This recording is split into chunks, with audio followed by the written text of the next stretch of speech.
topic which was given to me was comparison of ACL reconstruction in sports person, patellar tendon as well, or the hamstring in sports persons.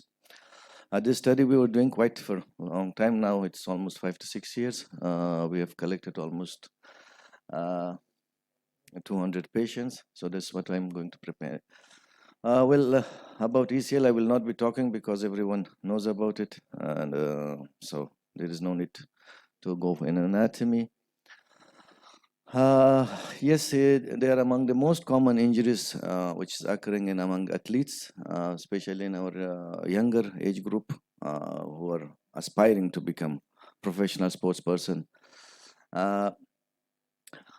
There are many ways that to reconstruct ACL, but the two most common reconstruction method, one is the patellar bone tendon graft, and one is the hamstring graft, which we are using very commonly. So our goal was to check, evaluate, and see which graft is doing better for our sports person, because they're high demand patients, and they want 100% to go get back to their pre-injury level. So we have to give them a good graft, as our previous speaker said.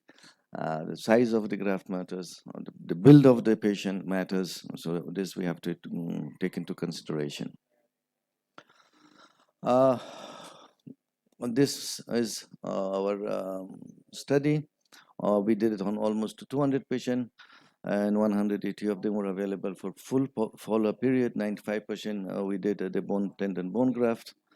Among them, 78 were male, 17 were female. 85 patients from the hamstring group was there, and 72 were male and 30 were female, almost comparable to each other.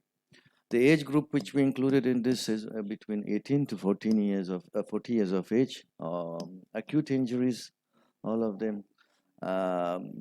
The one which we did not include it in this, the concomitant or the medial anteromedial injuries. Only we just took the pure ACL injuries. Just we did ACL reconstruction to them. Nothing, no other surgical procedure or ligament augmentation, medial or collateral ligament reconstruction.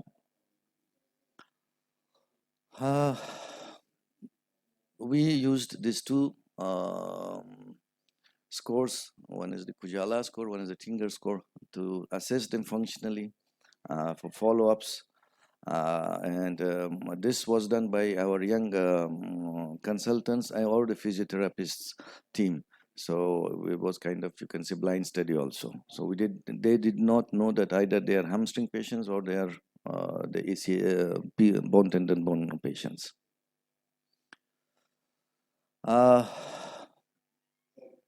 This was what we did, and then this was our captain. I operated his hand here, a mallet finger. Actually, right now in Afghanistan, still we do not have that specialty of sports medicine yet that much developed. So as an orthopedic surgeon, I have to know everything. I have to do the spine, I have to do the joints, I have to do the ACL, but just it's the name. Once I'm famous, everyone will come to me. This was our study. So our study actually revealed that both the patients are doing well. Both of them at 6 months, they were able to return to their pre-sports injury, almost 88% of our patients. But the p-value was a little bit stronger in our bone tendon bone graft patients. And I favor bone tendon bone graft patient because I don't know, maybe I'm trained in that, man, my hand works better than that because I worked under Dhillon sir when I was GR, so I assisted him. He was doing that time bone tendon bone graft in 2005.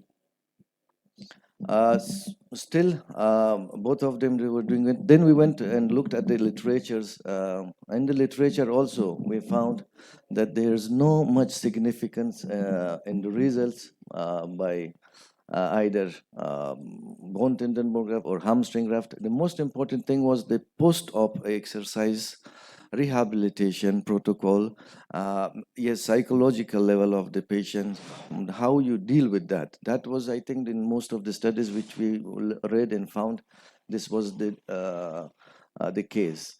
And same thing was in our case also, but one the p-value was more better in our patients, and Tingri score.